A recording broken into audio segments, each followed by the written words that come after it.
Hello guys, welcome to the channel competition crackers. और अगर आप किसी भी कॉम्पिटिटिव एग्जाम की तैयारी कर रहे हैं, इधर यूपीएससी, स्टेट पीसीएस या कोई अन्य एग्जाम, तो आप सब्सक्राइब कर सकते हैं हमारे चैनल को, क्योंकि हमारे चैनल में इनसे रिलेटेड आपको वीडियो लेक्चर्स मिलते रहेंगे। और करंट अफेयर्स के वीडियोस भी हमने थोड़ा थोड़ा डालने शुरू कर दिए हैं, तो उसके लिए भी आप हमारे चैनल को सब्सक्राइब कर सकते हैं दोस्तों। फिलहाल जो आज की वीडियो की हम बात कर रहे हैं दोस्तों, वो है Lucent geography. It's lecture number 21 और 22। आई थिंक लेक्चर नंबर 22 है ये, if I am not wrong. देख लेना जो भी लेक्चर नंबर है, ठीक है। और इससे पहले के लेक्चर आपने नहीं देखे तो आई बटन पे पूरी की पूरी प्लेलिस्ट मिल जाएगी, जाके फर्स्ट से लेके लास्ट लेक्चर तक देख सकते हैं अगर आप चाहते हैं तो। और वर अदरवाइज आप डायरेक्ट भी इस वीडियो में कूद सकते हैं, क्योंकि नया टॉपिक है। तो आज के इस टॉपिक में हम बात करने वाले हैं विंड की। दोस्तों, विंड होता क्या है? Moving air is called as wind. यानी कि जो एयर होती है वो जब मूव करती है ना, तो उसको विंड कहा जाता है।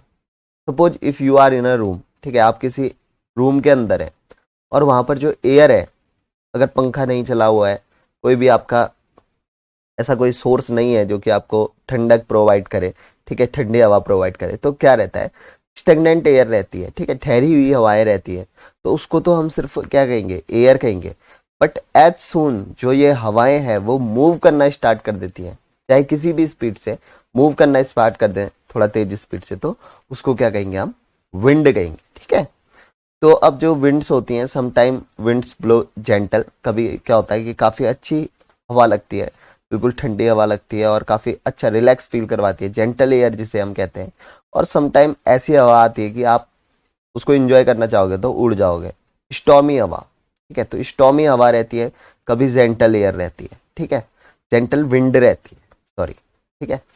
अब बात करते हैं मेजर करने की, यानी कि किस तरीके से हम विंड को मेजर कर सकते हैं कि कब ये जेंटल है, कब ये स्टॉमी है, कब इसकी कितनी तीव्रता है, ठीक है। तो इसके लिए हम विंड में दो चीज हम मेजर कर सकते हैं। पहली चीज है स्पीड और दूसरी चीज है डायरेक्शन।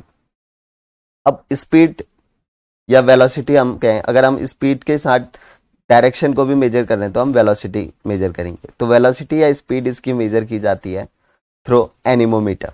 तो ये रहा device that is called as anemometer. Anemometer, ठीक है। तो एनीमोमीटर से हम क्या वेलोसिटी को मेजर करते हैं। और वेलोसिटी को मेजर करेंगे तो इसमें डायरेक्शन और स्पीड दोनों आ जाती है, ठीक है। और अगर हम बात करते हैं सिर्फ और सिर्फ अगर हमने डायरेक्शन मेजर करनी है, तो इसके लिए हम विंड वेन, या जिसको हम वेदर कॉक कहते हैं, इस टाइप की चीज हम यूज करते हैं। आपने देखा भी होगा बहुत जगह पर, खासकर ट्रकों के ऊपर ये लगा रहता है। और एनीमोमीटर जो है ये थोड़ा साइंटिफिक डिवाइस होता है, ये आपको लोकल मार्केट में देखने को नहीं मिलेगा। तो इस तरीके से इसमें ये कप्स होते हैं और ये रिवॉल्व करते हैं। तो जहां को भी ये रिवॉल्व करेंगे उससे हमें थोड़ा डायरेक्शन का अंदाजा आ जाएगा।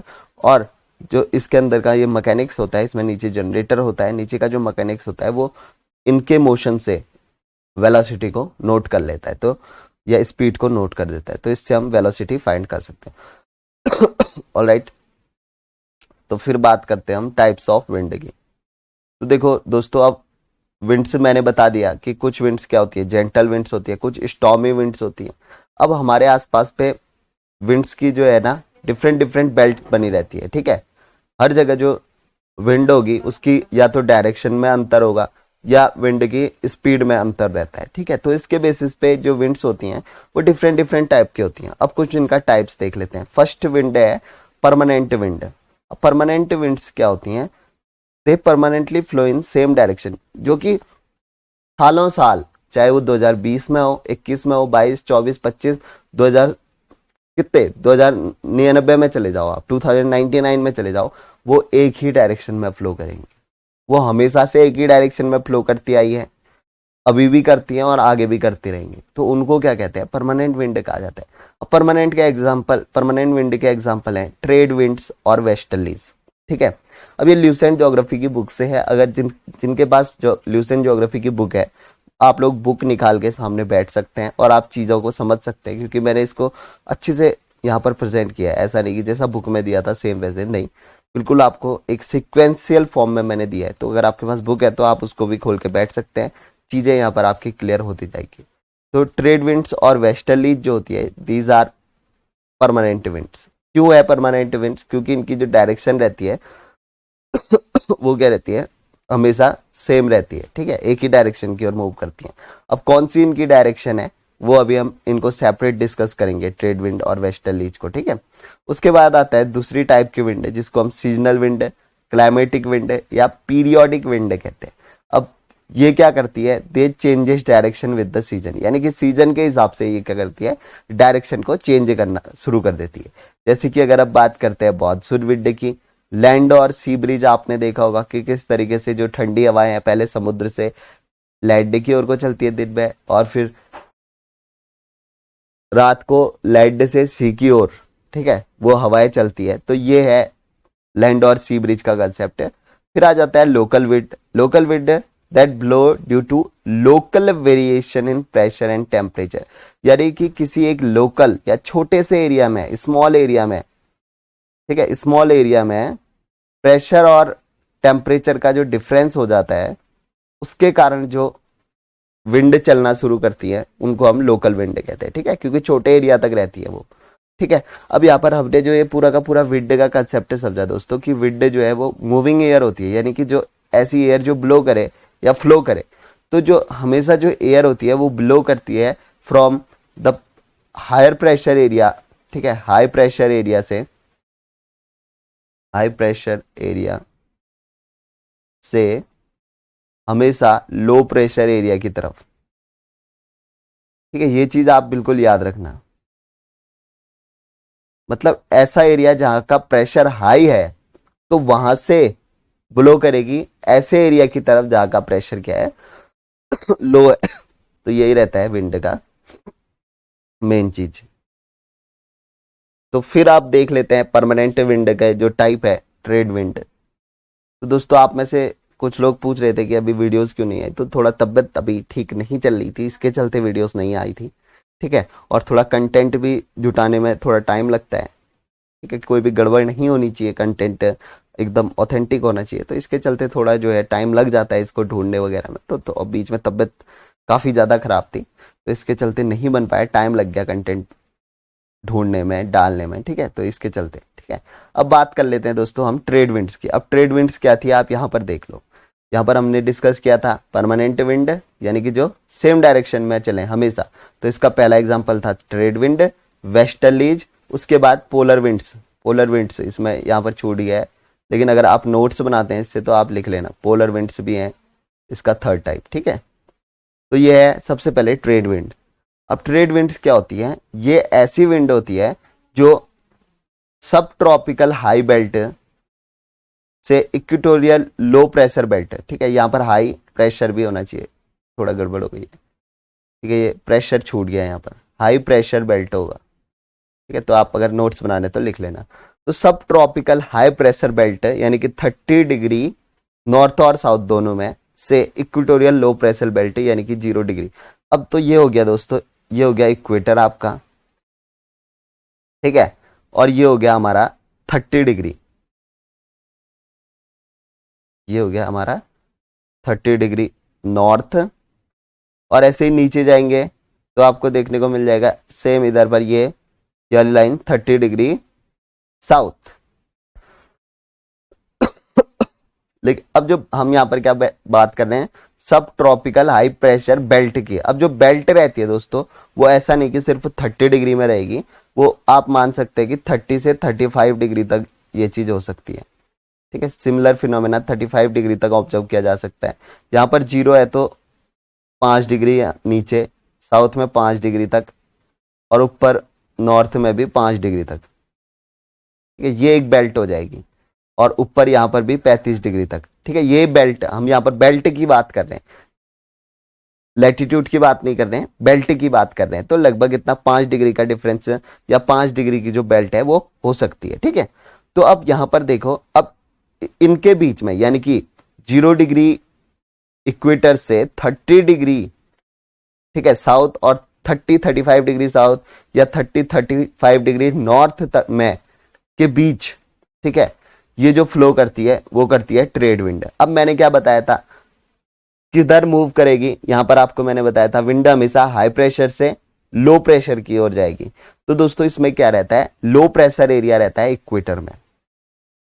क्या रहता है इक्वेटर में, लो प्रेशर एरिया रहता है।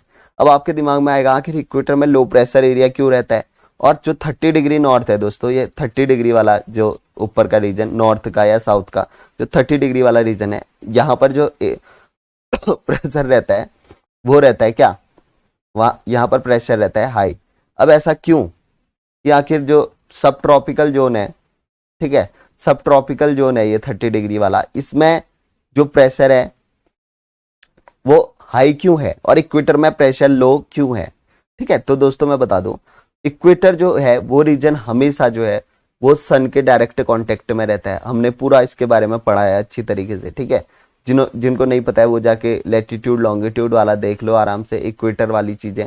ठीक है, equator, Tropic of Cancer, Capricorn पूरा समझा रखा है मैंने। तो उसमें मैंने बताया था कि 0 डिग्री हमेशा इसमें तो डायरेक्ट सनरेज रहती हैं और सबसे ज्यादा हीट जो है ये सन की हीट और लाइट सबसे ज्यादा ये लेता है, ये वाला हिस्सा। कौन सा वाला हिस्सा, इक्वेटर वाला हिस्सा। तो अब इक्वेटर वाले हिस्से में जब सबसे ज्यादा हीट पड़ रही है तो ज्यादा एक्सेसिव सरफेस हीट के कारण क्या होता है, जो यहाँ की जो एयर होगी, ठीक है, जो नीचे सरफेस की एयर होगी वो ऊपर की तरफ को उठना शुरू कर देगी।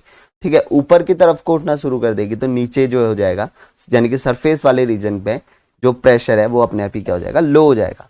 ठीक है, और ऊपर वाले रीजन पे यानी कि सब ट्रॉपिकल रीजन पे यहाँ डायरेक्ट रेज बहुत कम पहुंचती है, 23 डिग्री के आगे तो जाती नहीं है सन की raise.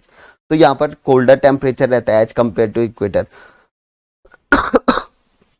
As compare to equator.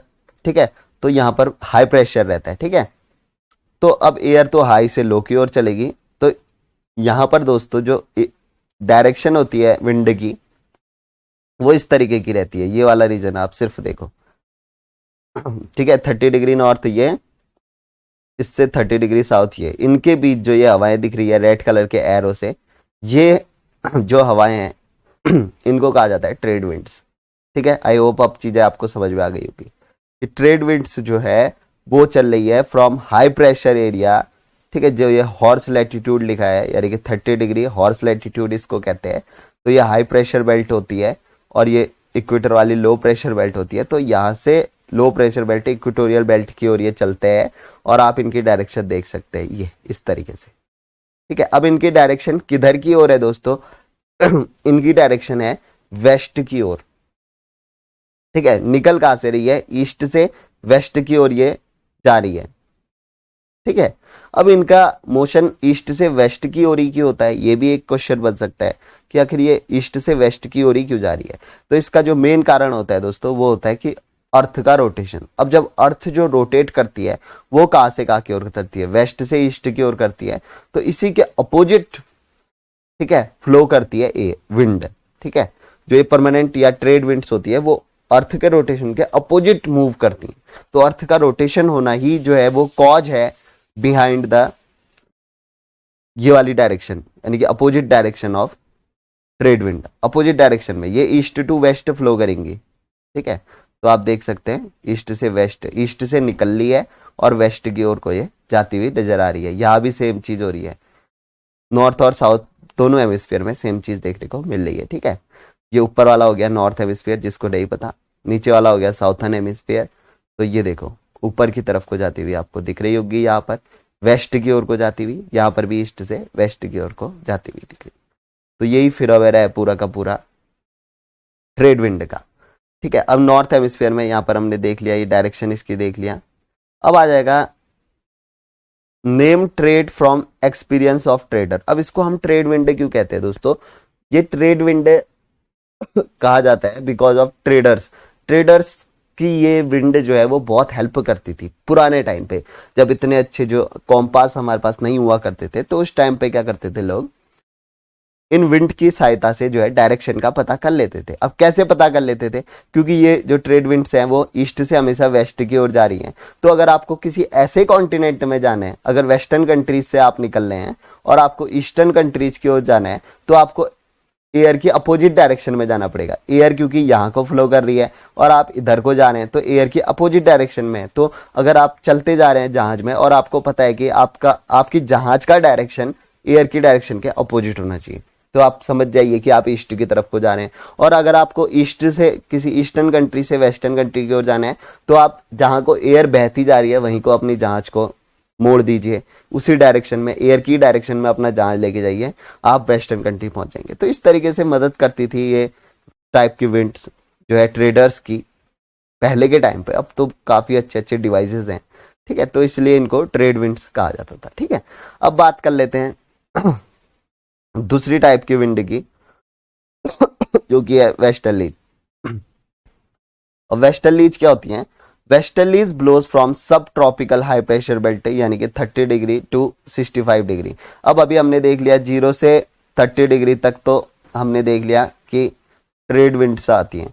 अब 30 से ऊपर 65 डिग्री या 60 से 65 डिग्री तक, ये बेल्ट मैंने बोला ना 5 डिग्री की बेल्ट तो होगी ही होगी, तो मैं 60 डिग्री कहता हूं तो इंक्लूड करके चलो कि 60 से 65 डिग्री की ये एक बेल्ट होगी। यहाँ पर 30 से 35 डिग्री की एक बेल्ट होगी। तो इनके बीच में जो ब्लो करेगी, सिमिलर चीज नीचे भी होगा साउथर्न हेमिस्फीयर में। साउथर्न हेमिस्फीयर के 30 से 35 डिग्री और नीचे 60 से 65 डिग्री के बीच ब्लो करती है कौन सी विंड? वो करती है वेस्टर्लीज, ठीक है। अब इसमें हाई प्रेशर बेल्ट जो रहता है वो रहता है 30 डिग्री वाला, ठीक है। ये नीचे इसके लिए भी हाई प्रेशर बेल्ट यही था, इक्वेटर वाला लो प्रेशर बेल्ट था। अब यहाँ पर ये भी लो प्रेशर बेल्ट रहता है, ठीक है, ये भी लो प्रेशर बेल्ट रहता है और ये हाई प्रेशर बेल्ट ही रहता है 30 डिग्री वाला हॉर्स लैटिट्यूड। तो यहाँ से अब हमेशा मैंने क्या कहा था कि हाई प्रेशर से जो विंड है वो लो प्रेशर की ओर जाएगी, हमेशा यूनिवर्सल चीज है। तो अब यहाँ पर हाई प्रेशर वाला एरिया तो सेम 30 डिग्री वाला, 30 से 35 वाली बेल्ट हाई प्रेशर बेल्ट है और लो प्रेशर बेल्ट है ऊपर सब पोलर वाली यानी कि 60 से 65 वाली बेल्ट है। तो अब हाई से लो की ओर जाएगा तो इसका मतलब 35 से 60 से 65 वाली बेल्ट की ओर जो एयर की डायरेक्शन रहेगी, यानी कि इस प्रकार से जो यहाँ पर दिखाया गया है ये वाला हिस्सा आप देख लो तो किस तरीके की डायरेक्शन है। अब ऊपर की ओर क्यों जा रही है वो मैं आपको बताता हूँ। अब यहाँ पर देखो साउथ में इधर नीचे की ओर 30 से 35 वाली ये हाई प्रेशर बेल्ट और ये नीचे लो प्रेशर बेल्ट है, तो इधर जा रही है, बट डायरेक्शन जो है वो नीचे की ओर यानी कि इधर। अभी जो ये वाली बेल्ट थी, ये वाली थी यानी कि ट्रेड विंड थी, वो कहाँ से जा रही थी? ईस्ट से वेस्ट की ओर को जा रही थी, ईस्ट से वेस्ट की ओर। लेकिन अब इनका डायरेक्शन अपोजिट, और उसका हमने कॉज बताया था कि क्यों, क्योंकि अर्थ का मोशन वेस्ट से ईस्ट की ओर होता है तो इसका अपोजिट होता है करके, ठीक है, ये चीज मैंने आपको बताई थी। लेकिन अब ये बिल्कुल अपोजिट चल रही है, ये कहां से चल रही है? वेस्ट से चल रही है ईस्ट की ओर। अब ये इसलिए चल रही है दोस्तों क्योंकि जो ये वाला रीजन है, ठीक है, ये जो 30 डिग्री वाला रीजन है वो आपको पता है हाई प्रेशर बेल्ट है, और जो 60 से 65 डिग्री वाला रीजन होता है वो बहुत ज्यादा लो प्रेशर बेल्ट होता है। तो इसी ज्यादा लो प्रेशर इसका होने के कारण जो डायरेक्शन रहती है इसकी ये वाली रह जाती है दोस्तों, ये वाली डायरेक्शन इसकी रह जाती है। इसमें जो अर्थ की जो घूर्णन जिसको हम कहते हैं या अर्थ का जो रोटेशन कहते हैं वो इतना प्रभाव नहीं डाल पाता है जितना प्रेशर इसमें प्रभाव डालता है। तो ज्यादा प्रेशर पड़ने के कारण जो है इनकी डायरेक्शन ये वाली रह जाती है, यानी कि ये हमेशा जाती हैं वेस्ट से ईस्ट की ओर, और वेस्ट से इनका उद्गम होता है, यानी कि सोर्स जो है वेस्ट से है और जाती कहाँ की ओर है? ईस्ट की ओर। तो तभी इसका सोर्स वेस्ट से होने के कारण इसको हम क्या कहते हैं? वेस्टर्लाइज कहते हैं, ठीक है, ठीक है। तो ये अब इसमें नॉर्थर्न हेमिस्फीयर में ये डायरेक्शन रहती है इसकी, ठीक है, और ये काफी तेजी से बहती हैं, ठीक है, प्रेशर डिफरेंस ज्यादा होने के कारण ना, क्योंकि प्रेशर डिफरेंस इस एरिया में बहुत ज्यादा होता है, तो प्रेशर डिफरेंस ज्यादा होता है तो स्पीड भी काफी ज्यादा होती है। मैंने बताया ना कि प्रेशर डिफरेंस इतना रहता है इस एरिया में, यानी कि 60 डिग्री में इतना ज्यादा आपका लो प्रेशर रहता है as compare to 30-35 degree. 35 degree में हाई बहुत हाई है और 60-65 में बहुत लो प्रेशर है।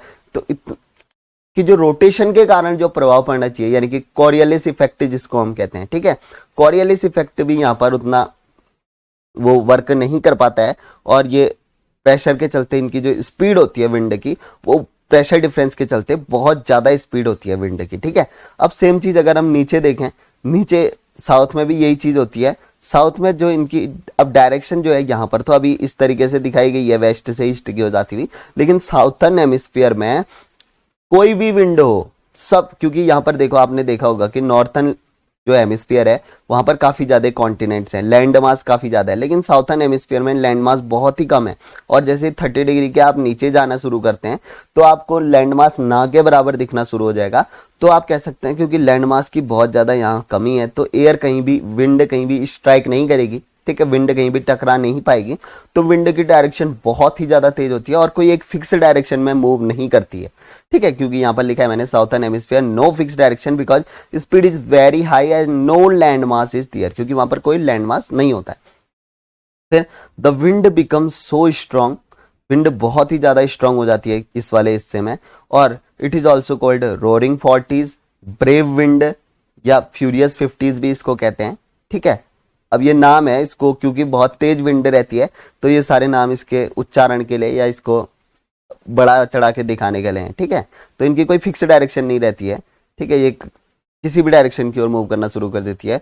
और इसको वेस्टर्लीज क्यों कहती है, because it blows from west to east, ये तो मैंने आपको पहले ही बता दिया था। तो ये चीज थी अबाउट द वेस्टर्लीज।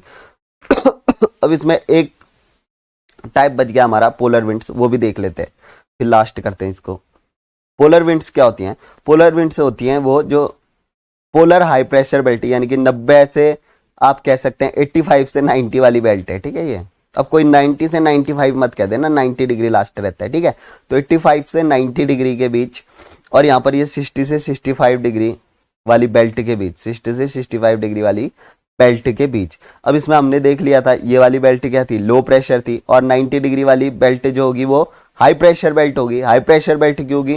क्योंकि हमने इक्वेटर में क्या कहा था, इक्वेटर में हमारा था कि डायरेक्ट हीट पड़ती है इक्वेटर में, तो जो हमारी एयर रहती है वो ऊपर की डायरेक्शन में मूव करना शुरू कर देगी, तो जो सरफेस होगा, सरफेस में क्या लो टेम्परेचर क्रिएट कर देगी। बट अगर हम बात करते हैं 90 डिग्री पे, यहाँ पर हमेशा क्या रहता है, कोल्ड रहता है। कोल्ड रहने के कारण जो एयर है वो ऊपर की डायरेक्शन में नहीं उठ पाएगी, तो प्रेशर जो है वो हमेशा हाई रहेगा यहाँ पर, तो हाई प्रेशर रहता है इसमें। और ये 60-65 डिग्री वाली में लो प्रेशर रहता है। तो जो अब डायरेक्शन मैंने बता दिया था कहां से कहां की ओर, हाई प्रेशर से किधर की ओर जाएगी, लो प्रेशर की ओर जाएगी। तो यानी कि 90 डिग्री से किधर की ओर जाएगी, 60 डिग्री की ओर जाएगी एयर, और डायरेक्शन वही वाला फॉलो करती है। कौन सा वाला? जैसा कि हमारी ट्रेड विंड फॉलो करती थी। और सेम रीजन, ठीक है, अर्थ का रोटेशन वेस्ट टू ईस्ट, तो इनका डायरेक्शन कौन सा होगा, ईस्ट टू वेस्ट।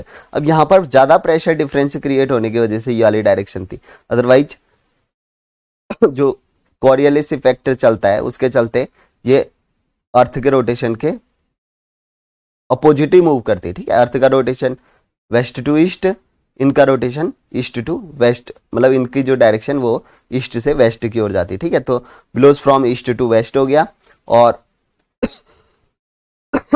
और इनको पोलर ईस्टर्लीज भी इनको कहा जाता है, ठीक है।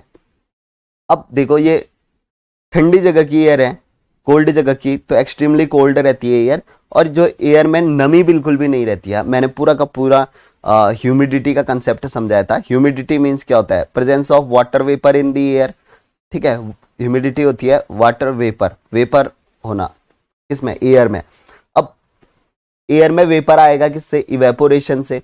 अब इवेपोरेशन की प्रोसेस क्या ऐसे एरिया में हो सकती है जहां सूर्य का प्रकाश ही ना पहुंचे, बिल्कुल नहीं हो सकती है। तो ह्यूमिडिटी बिल्कुल कम होगी और बहुत ही ड्राई एयर निकलेगी। अगर ह्यूमिडिटी नहीं है तो एयर क्या होगी, ड्राई होगी। तो यहाँ की जो एयर होती है, यानी कि जो पोलर ईस्टर्लीज या पोलर विंड्स होती हैं, वो बहुत ही ड्राई होती हैं और एक्सट्रीमली कोल्ड होती हैं, ठीक है।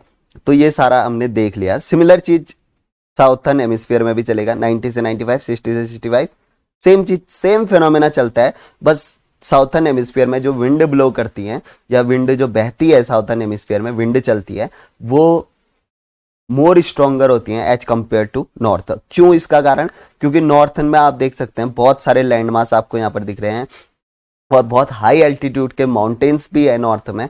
तो इसकी वजह से क्या करती है, ये विंड स्ट्राइक कर जाती है, कहीं ना कहीं टकरा के वापस मुड़ जाती है, स्लो हो जाती है इनकी स्पीड। बट साउथर्न हेमिस्फीयर में लैंड मास नाम की चीज नहीं दिखती है नीचे तक, ठीक है। हमें 30 डिग्री के बाद तो खास करिए लैंड मास ना के बराबर रहते हैं, तो इसके चलते जो विंड की स्पीड रहती है ठीक है, हमने देखा यहाँ पर ये रोरिंग फोर्टीज कहते हैं, ब्रेव विंड कहते हैं, क्योंकि बहुत ही स्पीड में चलती है। ठीक है, ये तीनों नाम याद रखना। फ्यूरियस 50s, ये पूछा जा सकता है कि किस विंड को ये कहा जाता है, तो इसको आप सीधा लिख लेंगे westerlies are called as roaring forties, brave west wind और फ्यूरियस 50s। ठीक है, अब यहाँ पर नोट क्या है, नोन एज दो साइक्लोनिक कंडीशन कब फॉर्म होती हैं, जब जो हॉट एयर है वो कोल्ड एयर से स्ट्राइक करती है। अब मान लो ये लो प्रेशर वाला रीजन था, ठीक, मतलब ये हॉर्स लैटिट्यूड तो high pressure, horse latitude 30 degree वाले को हॉर्स लैटिट्यूड कहते हैं, और ये हमेशा हाई प्रेशर बेल्ट है।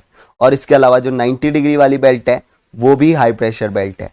ठीक है, तो आप देख सकते हो यार कि 90 डिग्री वाली हाई प्रेशर बेल्ट है, उसके बीच 60 डिग्री लो, फिर उसके बाद 30 degree high pressure, 0 degree low pressure. तो एक अल्टरनेट पैशन में भी अगर आप याद करना चाहते हो तो एक अल्टरनेट पैशन में हो सकता है, ऊपर 90 डिग्री को याद कर लो हाई प्रेशर, उसके बाद 60 डिग्री आता है लो, 60 के बाद 30 डिग्री होगा तो फिर से high pressure, 0 degree low pressure. ठीक है, तो इस तरीके से भी आप याद कर सकते हैं। रीजन मैंने आपको इसके सारे के सारे लगभग बता दिए दोस्तों। तो अब यहाँ पर ये क्या है कि अब यहां से देखो 90 डिग्री से मैंने क्या कहा कि बहुत ही एक्सट्रीमली कोल्ड विंड आती हैं, और अगर जो ये कोल्ड विंड्स होती हैं, ठीक है, कहीं से भी कोल्ड विंड आए और जब वो हॉट विंड से टकराती हैं, अब ये वाला देखो यहाँ पर ये 30 डिग्री यानी कि सब ट्रॉपिकल जोन से ये निकल ली है, ये वाली विंड है। ठीक है, वेस्टर्लीज, और ये पोलर ईस्टर्लीज आ रही है 90 डिग्री, यानी कि बहुत ही एक्सट्रीमली कोल्ड विंड है, ये कोल्ड है। और ये क्या होंगी, इसके कंपेयर में वार्म विंड्स होंगी, गर्म हवाएं होंगी। तो ये जब आपस में यहाँ पर ये टकराती हैं इस वाले बेल्ट में, 60 से 65 वाली बेल्ट में, ये आपस में क्या करेंगी, स्ट्राइक करेंगी, टकराएंगी। तो ऐसी जगहों पर जहाँ पर ये हॉट और कोल्ड विंड आपस में टकराती हैं, तो यहाँ पर साइक्लोन या एंटी साइक्लोन बनने के जो चांसेस रहते हैं वो क्या रहते हैं, ज़्यादा रहते हैं। ठीक है दोस्तों, तो यही चीज़ थी आज की इस वीडियो में, इतना ही देखते हैं। तो आज की इस वीडियो में क्या क्या देखा मैं आपको बता देता हूँ ताकि आपको आगे कन्फ्यूजन ना हो। सबसे पहले विंड मतलब जो मूविंग एयर होती है विंड कहते हैं उसको, हमने देखा। और जो विंड होती है वो हमेशा फ्लो करती है फ्रॉम हाई प्रेशर से लो प्रेशर की ओर। ठीक है, और हमने इसके वो देख लिए थे स्पीड और डायरेक्शन नापने के यंत्र। उसके बाद हमने टाइप्स ऑफ विंड में मैंने बताया परमानेंट विंड, ऐसी विंड जिसकी जो डायरेक्शन जो है वो कभी नहीं बदलती है, सेम डायरेक्शन में हमेशा फ्लो करती है। इसके एग्जांपल थे ट्रेड विंड, वेस्टर्लीज, और तीसरा कौन सा पड़ा अभी, पोलर विंड। ठीक है, अब हमने इनकी डायरेक्शन मैंने बता दी कि किसी की ईस्ट टू वेस्ट थी और किसी की वेस्ट टू ईस्ट, तो हमेशा यही रहेगी, ऐसा नहीं कि कल बदल जाएगी, ये हमेशा यही रहेगी इनकी डायरेक्शन। ठीक है, तो आज हमने ये परमानेंट विंड वाला और इसके जो टाइप्स थे ट्रेड, वेस्टर्लीज और पोलर विंड्स, ये हमने यहाँ पर खत्म कर दिया। अब कल की वीडियो में हम देखेंगे सीजनल विंड के टाइप्स, और उसके बाद फाइनली देखेंगे लोकल विंड। ठीक है, तो आज की इस वीडियो में इतना ही देखते हैं दोस्तों। आई होप वीडियो आपको अच्छी लगी होगी। वीडियो अच्छी लगी हो तो जरूर से आप लाइक कर सकते हैं। ठीक है, करना भी नहीं कहूँगा मैं, नहीं करना भी नहीं। अगर आपको अच्छी लगी हो आप अपने मन से लाइक कर सकते हैं और शेयर कर सकते हैं इसे अन्य मित्रों के साथ अपने, और सब्सक्राइब कर सकते हैं चैनल को आगे भी ऐसी वीडियो से रूबरू होने के लिए, क्योंकि लेक्चर नंबर 23 भी अब मैं डाल दूंगा। तो जब भी मौका मिलेगा यार, थोड़ा कंटेंट बनाने में, टाइप करने में, इसको एडिट वगैरह करने में टाइम लग जाता है, तो इससे चलते थोड़ा वीडियोस लेट आती हैं, तो थोड़ा पेशेंस बना के आप रख सकते हैं दोस्तों। और सब्सक्राइब जरूर करना, जैसे भी नेक्स्ट वीडियो आए आप तक पहुंच जाएगी। ठीक है, और सब्सक्राइब कर लेना, और साथ ही साथ लाइक कर सकते हो, और कमेंट में बताना जरूर से कि वीडियो आपको कैसी लगी। अगर यह कमी लगी है तो वो भी आप कमेंट सेक्शन में बता सकते हो कि ये कमी थी, इसे दूर किया जा सकता है। तो ठीक है, और इतना ही देखते हैं इस वीडियो में आज की, नेक्स्ट लेक्चर में आगे देखेंगे। तो फिलहाल इतना ही। Thank you for watching the video. जय हिंद, जय भारत।